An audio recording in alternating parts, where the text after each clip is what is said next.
Here's the good news. The Chinese are putting 25,000 new cars a day on the road. Here's the bad news. That's 9 million more vehicles a year. And sometimes it seems as though they're all in Chongqing, the megacity in western China, fast on the road to becoming the Detroit of China.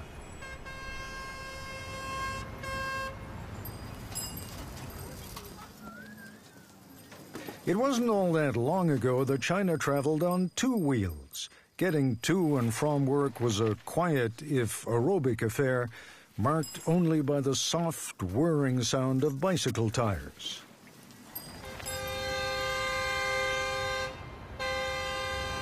Those days are over, and there's no going back.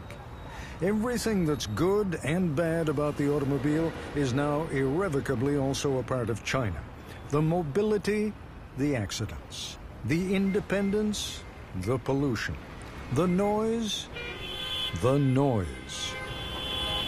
In a Chinese city these days, the most dangerous place to be is on or near a major road or highway, just like America.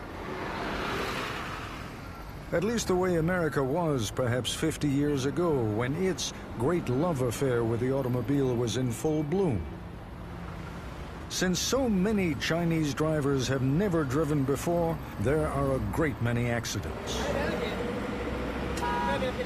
Accidents that call for new methods of conflict resolution, which can even include options like leaving the scene of an accident. China's new passion for the open road has led to an epidemic of motor vehicle accidents and a vast new vista of opportunities. China is a place with a huge potential. Jackson Tang runs Liberty Mutual in China. Yes, that Liberty Mutual, the American insurance company. Like a lot of other industries, to invest in China is a long-term investment. If you want to get a good return in 3-5 years, I think you got to the wrong country. But Jackson Tang is a patient man with a creative, long-term view. This van is sort of a mobile office. Its driver is also an insurance adjuster. Liberty Mutual's client is the driver of the van.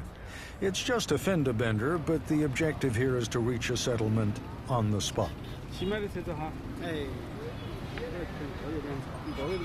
This fellow's company insures the Mercedes driver.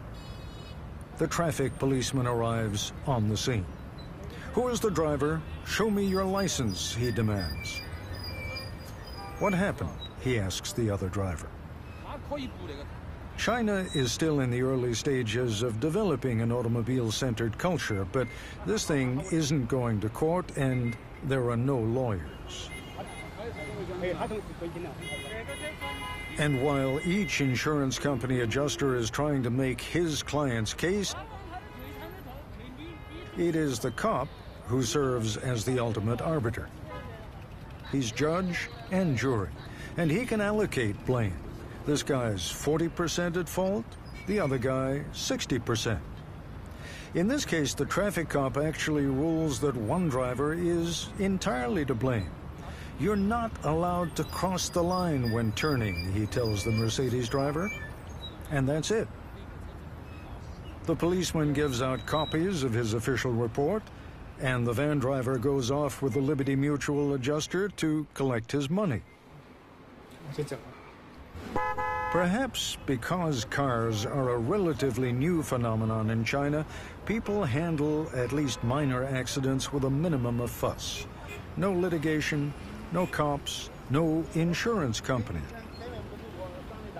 A simple cash payment on the street, complete with change. Something similar involving one of our drivers happened as we were on our way to an interview one morning. Miss Tang here is a former city bus driver. She has a temper about as hot and fiery as the local chili peppers. What happened about 10 minutes ago is that in traffic, she was hit by another car. She stopped in the middle of traffic, tying up everything, got out, started yelling at the other driver. Now, this is what happened. He nudged her bumper. If you can't see any evidence of damage, that's because there really doesn't appear to be any, but Ms. Tang wasn't giving an inch, and a couple of local folks seemed to be taking her side. And the end result was that after 5 minutes of being stuck in traffic, the other driver gave up, gave her 100 yuan, and he went his way and she went her way. Case settled, out of court. Well done. We happened upon this accident on a country road. Nobody died, no one seems to have been hurt, and none of the passengers is talking about neck injuries or consulting his lawyer. China is still a country in which avoiding unnecessary complications is the primary rule of the road. The owner of the van pays 200 yuan, about $27, for his own crane. In Chongqing alone, an average of 400 traffic accidents a day. China's roads are already the deadliest in the world. The U.S. has far more cars and drivers, but China has more than twice as many highway fatalities. And watch it. 2 minutes later, the van is back on the road. If not exactly roadworthy.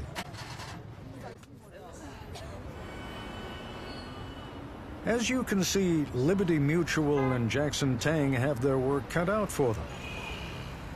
Liberty Mutual was allowed to set up shop in China on the condition that it do so in Chongqing, one of the fastest growing cities in the world. It's a mixed blessing. There's no deductible in China where the client might pay, say, the first $100 or $500 in damages. So Chinese customers, most of them new drivers, hit the insurance company up for every scratch, nick, or dent, knowing full well that on these really small claims, Liberty Mutual almost always pays off without any investigation. It's a matter of building public confidence, laying the groundwork for a huge market. What we're looking at out there, that's your future. That's either going to be your fortune or your disaster. What do you think? I would fully agree this is our future, this is our fortune. Because in China, take Chongqing as an example, the economy is growing. The number of vehicles is increasing rapidly. How rapidly? Oh, very rapidly. That could be 30-40% growth in the new vehicle market every year. Most Chinese have never owned a car. Many are the first in their family to even learn how to drive. While most of us learn to drive in our teens, these are people in their 30s, 40s, and 50s. It's different. It's more difficult. They are taken slowly, very slowly, through their paces on the course, driving around and sometimes into obstacles. The freedom to travel where you want to go, when you want to go. That's about as radical a change as China has ever known. And this is a country that's lived through a few revolutions.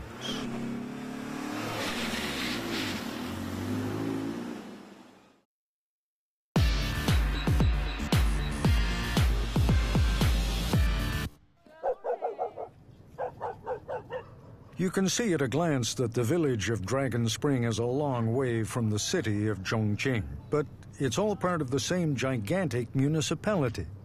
30 million people in all. 2/3 of them peasants like Jing Gonglu and her family. And the plan is to absorb about 10 of those 20 million into the city. It's hard to imagine in this humble setting, but someday, perhaps 10 or 20 years from now, the city will have expanded so far that this will be one of Chongqing's satellite towns or suburbs. Tenuous links already exist between Chongqing and Dragon Spring. Now that there's a decent road, take a look at this. Ornamental tree farms in the valley. Apparently, those rich homeowners in the city can't grow their own trees, and they're willing to pay for these. How about that? And these oranges? There's an American exporter buying up all they can grow. Change is everywhere. It pulls up in front of Jingonglu's house every morning. A modern bus that picks her and her neighbors up and takes them and their harvest into town, to the market, on a well-paved road. And those roads are springing up everywhere. This woman is part of a two-person team. You can't see her husband. He spends much of his life down at the bottom of deep holes, filling buckets with dirt, while she winches the buckets to the surface. Both of them, either of them, would be hard-pressed to explain their part in building a national highway system. But that is what they are doing, digging footings for a highway. There must be machines that could do this job, but conserving manpower is not China's problem. Putting hundreds of millions of dirt-poor people to work is. Any job that can be done by manual labor is. This lifestyle, hard as it may be, is actually an improvement for them, and a small but vital part of building China's future. Building a massive new highway system is one of the government's highest priorities. The countryside has fallen so far behind China's cities. Indeed, there are so many thousands of peasant protests and demonstrations every year that improving the rural economy is considered a national security issue.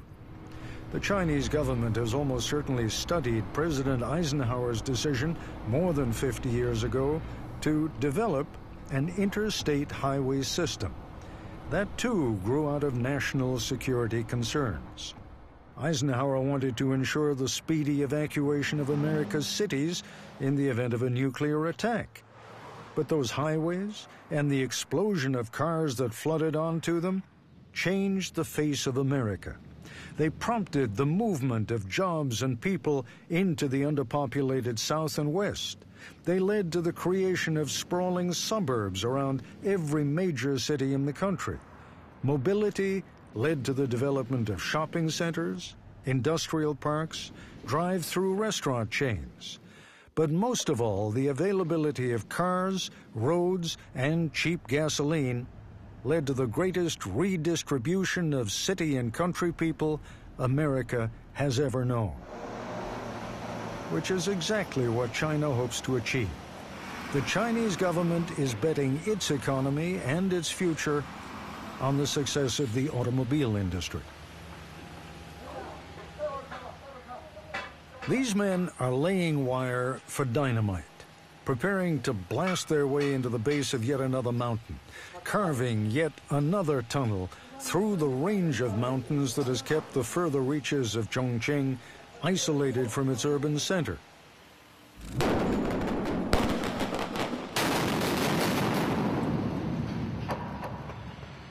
Tunnel digging employs thousands of workers, people like the Chuns who have come from Sichuan province 5 hours away. They work 11-hour shifts in the tunnel. Yu Han is 51 years old. He is a professional tunnel worker who just finished a job in Beijing. He brought his entire family with him. His son, Ji, who is 25, drills footings for the tunnel. Father and son work 7 days a week if they can. They earned $8 a day working construction in Sichuan. Here, they can make $14 a day. Besides, says Mr. Chun, construction stops when it rains. Working in a tunnel, you can make money every day. Ji's young wife is trying to get a job on an electronics assembly line. The sun at the center of their little galaxy, the joy of all their lives, is the 2-year-old grandson, Guo Jiang.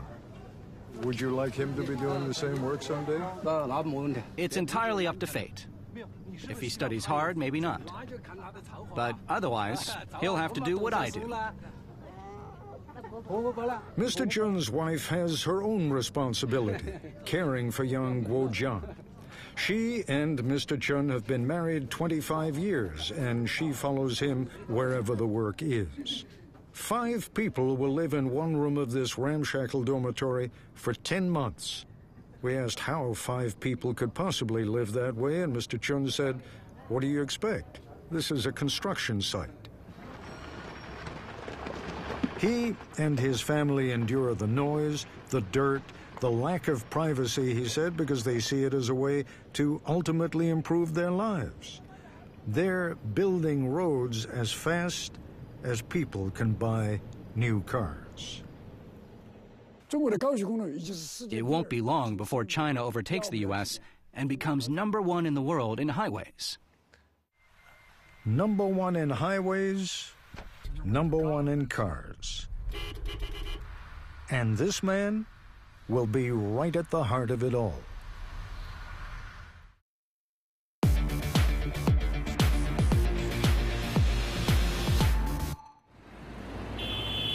You can beat a metaphor to death, but this one isn't bad.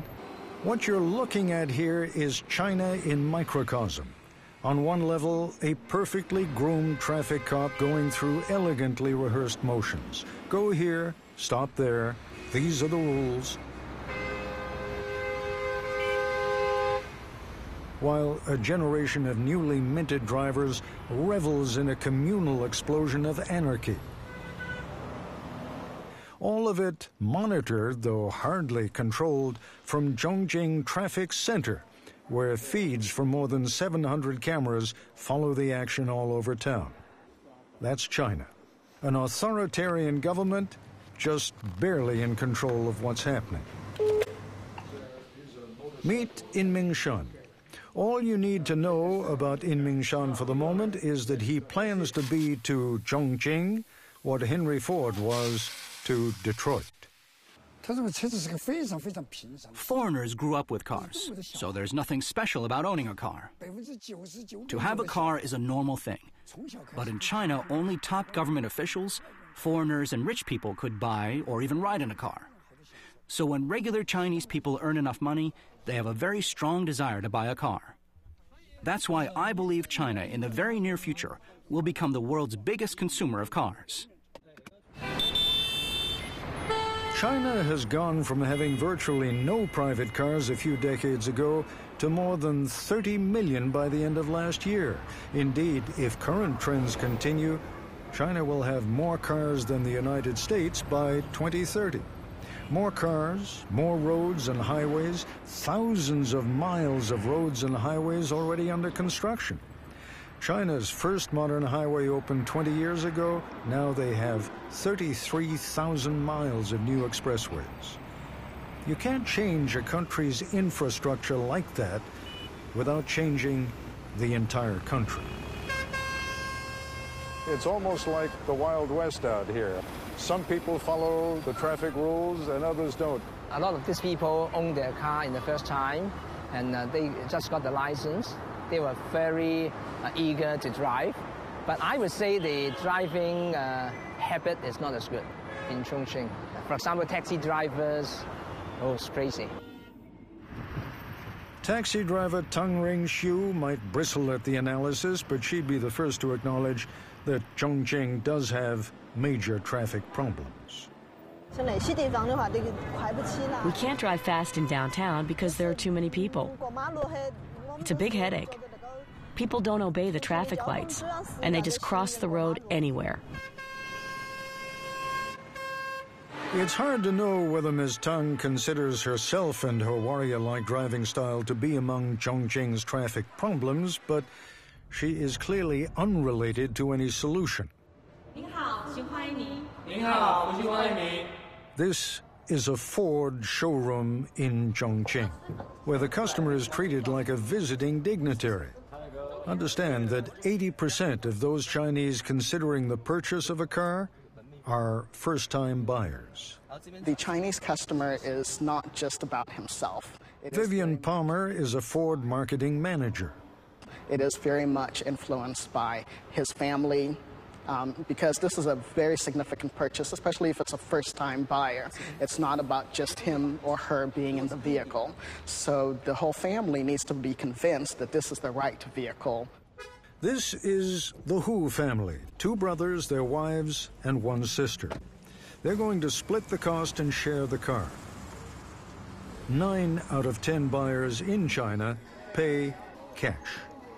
Chinese cars are much cheaper, but nearly 3 out of every 4 cars sold in China carries the brand of one of the giant global auto companies like Toyota, Volkswagen, and Ford.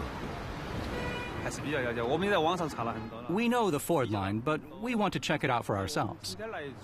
This car is very good. However, the price is higher than the Chinese cars. But they're all made in China. The American cars, too. The cars are nearly all made in China, and they are better than the Chinese brands. The prospects of all those Chinese customers has every foreign automobile company drooling. But there's some major league local competition girding itself to compete here at home in China and eventually in the United States. We have to make use of every second, every minute, every hour. Our company wastes a lot. Workers are just standing there waiting for the line. Why are they getting paid to do nothing? I'm not sure you guys understand me. Every time I tell you, you just simply don't get it. In Mingshan owns Li Fan Motors and has been building cars for 3 years. Before that, he was known as the motorcycle king of Chongqing. When you were younger, when you were starting your motorcycle business, you took some technology from Honda. You reverse engineered it, and then you started making your own motorcycles. The reason that the United States is worried about selling high-tech products here is they fear that Chinese scientists will reverse engineer it and steal it. Technology develops very fast. If America doesn't sell technology to us, the Germans or the Japanese will. Secondly, our engineers are working quickly to develop our own technology.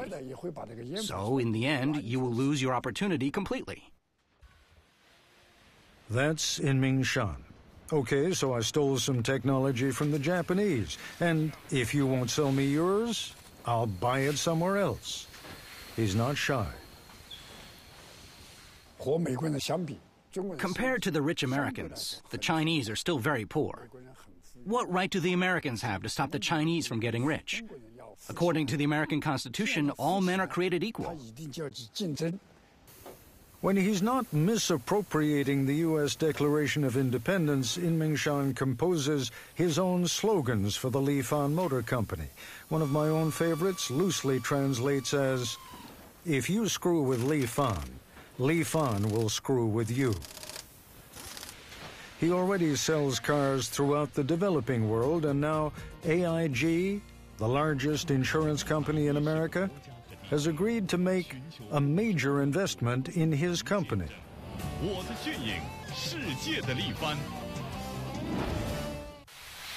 Study him closely. He's tough, he's competitive, he doesn't mind bending the rules, and he has his eye on the U.S. market.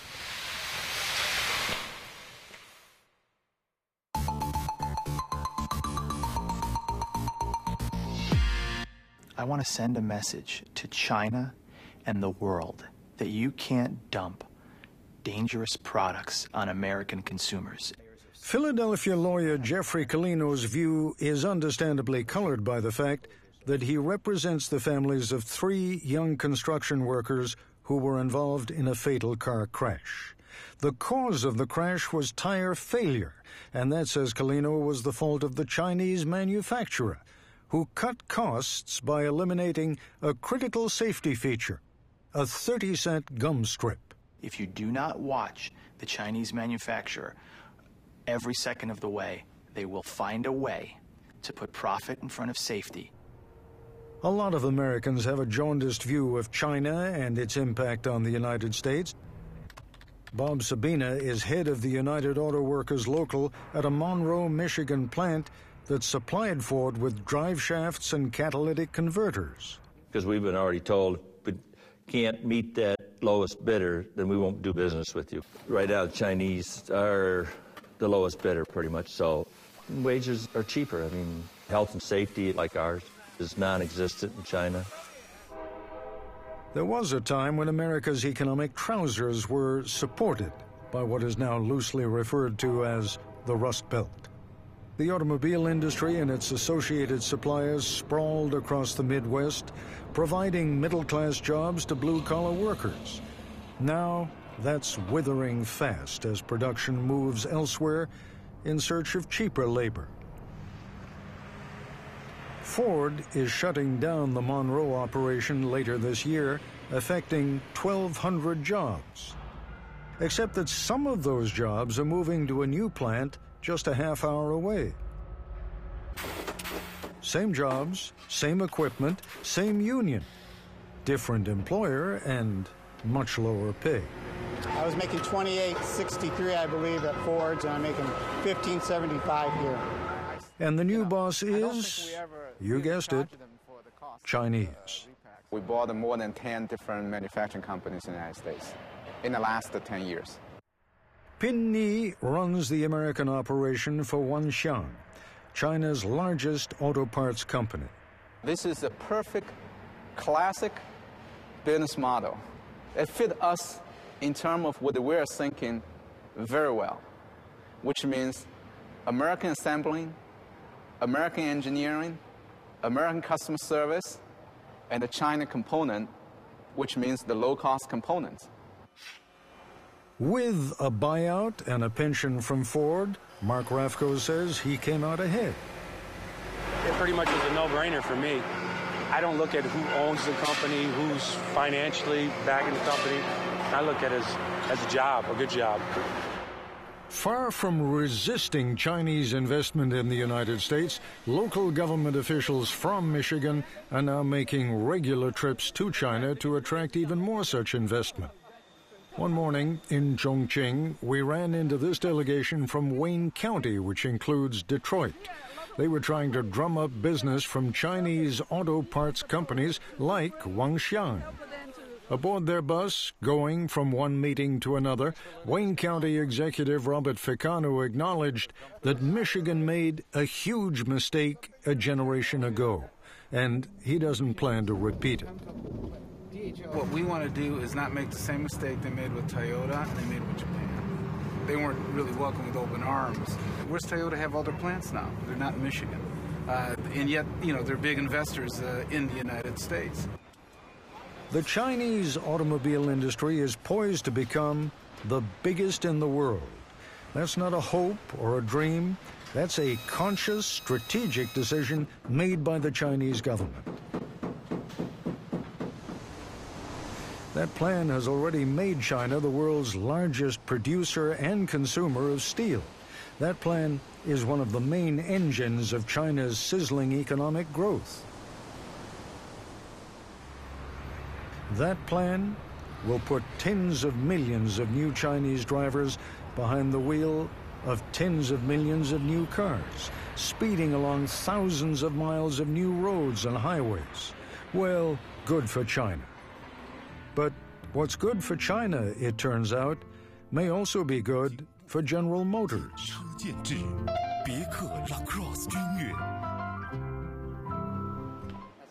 Liberty Mutual's CEO Jackson Tang will tell you the automotive status symbol in China these days is an American car, a Buick, a black Buick. The Buick popular cars in Chongqing, and they like black cars because that represents elegance and status. Buick has a long history in China. China's last emperor, we're going back more than 80 years now, he owned at least one Buick. Even communist leader Zhou Enlai owned this 1941 Buick. The fact is that General Motors got an early foothold in the new China, and its partners in the Chinese government insisted on bringing back the Buick brand. Now, more Buicks are sold in China than in the United States. GM dominates the market with more than 1 million vehicles sold last year. Buick is an old brand, and nowadays we have lots of new brands coming out. But Buick still has a better reputation. And what's good for General Motors, it turns out, is also good for Ford. A lot of work is manual because we're trying to take advantage of the low labor rate here. Mei Wei-chun is the executive chairman of Ford in China. He says that China's cheap labor costs are even cheaper here in Chongqing. The gap between the coastal area and the western part of China is fairly significant. And that's part of the reason why we're investing in Chongqing, because we expect that the western province will also grow at a very fast rate, and then we'll be in the place where the market will be. Which is exactly how the Chinese government planned things. And the Ford Motor Company is an essential ingredient of that plan. The government designated Chongqing as one of its centers of auto production. It's on the Yangtze River, which flows to Shanghai and the Pacific Ocean. And it's a good deal for Ford, whose sales are plummeting back in the United States, while here in China, sales were up 30% last year. It's not going to be a secret to you that there are a lot of people back in the States, in Detroit, in Dearborn, who are watching this interview right now, and the steam is coming out of their ears, right? Because they see Ford in the United States going down the toilet, they see Ford in China doing brilliantly, and they see their jobs coming over here. Well, I think obviously we have some challenges today with our business in the U.S. market. And I think our leadership is doing everything to make sure we correct that, so that, because that's a very important part of our business, the U.S. market, because it's still the #1 market in the world. Although if Chinese projections hold, that won't be the case for very much longer.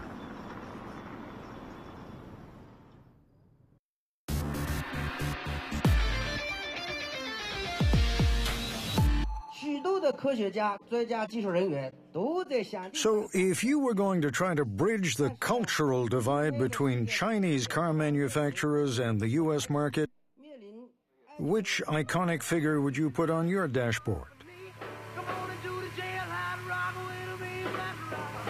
Selling Geely cars made in China at the Detroit Auto Show may require actually bringing Elvis back from the dead. But the Chinese car makers are serious. And some of them expect to be in the U.S. market by 2009. We hope to come to this market. And here's what they think might appeal to the U.S. consumer. These hybrid cars produced by a cell phone battery company, which just got into the auto business, and these whimsical little electric vehicles. Millions of new cars have made China's cities among the most polluted in the world. Chinese still favor larger cars as status symbols, and in Beijing, for example, it's been reported that 40% of cars have no pollution controls at all. But car makers are betting that eventually there will be a big market for cleaner, fuel-efficient models. This Buick Riviera concept car is one of the first cars designed primarily in China. It can carry a new hybrid engine. Zhao Min headed the Chinese design team. Chinese, the name is Buick Weilai. Weilai in China means future. So I think this is just the perfect Chinese name for this concept car. In the meantime, though, GM is also marketing the king of all gas guzzlers, the Hummer. It's so big, she says. Every time I see a Hummer, I get so excited. It's awesome. It gives me a feeling of power. Selling more than a few symbolic Hummers in China actually makes little or no sense. The Chinese government is subsidizing gasoline prices to keep them artificially low, less than the price that Americans pay. But that's a short-term fix to a long-range problem. The Chinese demand for oil is growing 8 times faster than in the West. And eventually, growing demand has to drive prices up, leading to inflation and a potentially dangerous situation in which worldwide demand for oil exceeds supply. The government is pushing hard on alternate solutions. Chongqing is actually converting all of its taxis and public buses to run on compressed natural gas. And from this station attendant's point of view, the experiment is working. Drivers prefer natural gas. It's cheaper, and there's much less pollution in the air. But talk to taxi driver Tang Ren-Xiu, who has to work 10 hours to earn $14, and you hear a different story. Refilling natural gas is difficult. We have to line up for hours. This adds to our problems, so we can't earn a lot. Which is why she drives like a maniac. We drive fast. If we drive slow, we can't support our family. But no matter how fast she drives or what fuel she uses, China will have a hard time keeping up. This year, for example, China will put at least another 9 million vehicles on the road, 25,000 new cars a day. A growing number of them foreign cars, with superior technology assembled in China. And here's where the Chinese government plays another important role. GM, Ford, every foreign automaker who builds cars in China is required to have a Chinese partner who owns at least 50% of the operation. They watch, they learn, and eventually they compete. Kevin Whale is head of General Motors in China. They're already a competitor. They sell cars under their own brand, and we've known that all along. That's a process we knew would happen in the Chinese industry. I now present to you the new Liebao CS7. Which brings us back to those Chinese offerings at the Detroit Auto Show. Ladies and gentlemen, this is the Killing. Chinese automakers are a long way from becoming competitive in the United States. Indeed, there's not a Chinese car to date that has passed U.S. emissions and safety tests. This video, though, of a Chinese car spectacularly failing a Russian safety test can result in misleading conclusions. For one thing, the Chinese are very quick learners. But there's a far more compelling argument to be made for the quality of Chinese cars ultimately headed our way. Here's Bill Pollock, who plans to import the first Chinese cars to the United States early next year at a price 20% below any comparable vehicle. The government knows that if any single manufacturer brings a vehicle into North America that has issues, it's going to kill it for everybody. They will not allow that to happen. And the Chinese government has a vision, a strategic plan for the automobile industry. Theirs and ours. They have seen what the automobile culture did to and for the United States, and they believe it will do something comparable for China. Here again, Mei Wei-chen of Ford, China. Are we going to see a day when Fords being built in China are being driven in the United States? Our main focus and the long-term strategy is focusing on this wonderfully and high-growth market, China.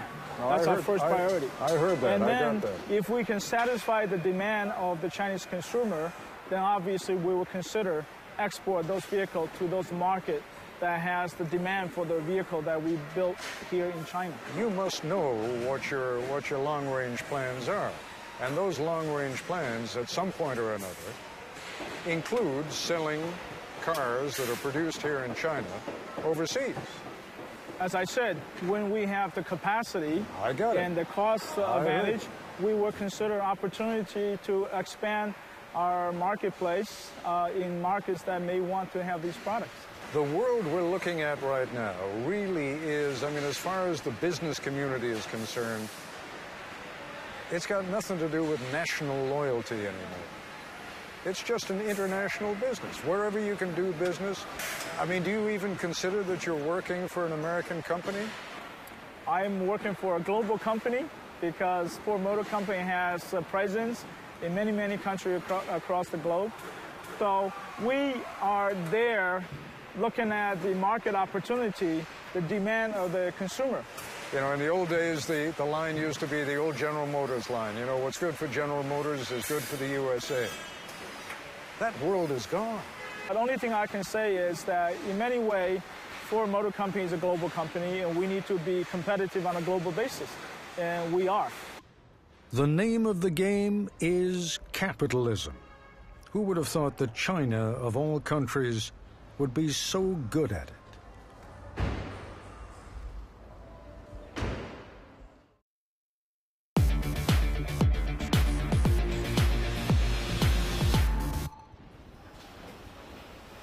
The Chinese economy is racing into the 21st century on the back of the automobile industry.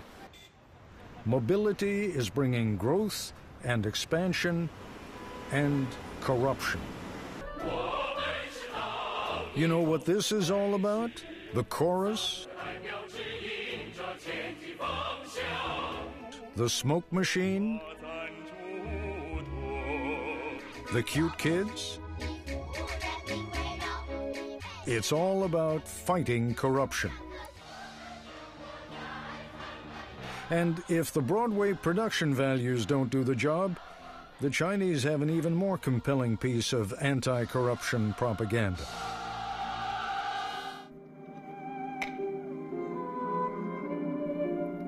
Here's a look at what happens to the folks who get caught, with a background of sobbing violins in case you missed part of the message. And this is the audience they're targeting, the inspectors who regulate the businessmen, the ones most vulnerable to payoffs and kickbacks. What did we find out? It isn't working. And we'll tell you why in our next program.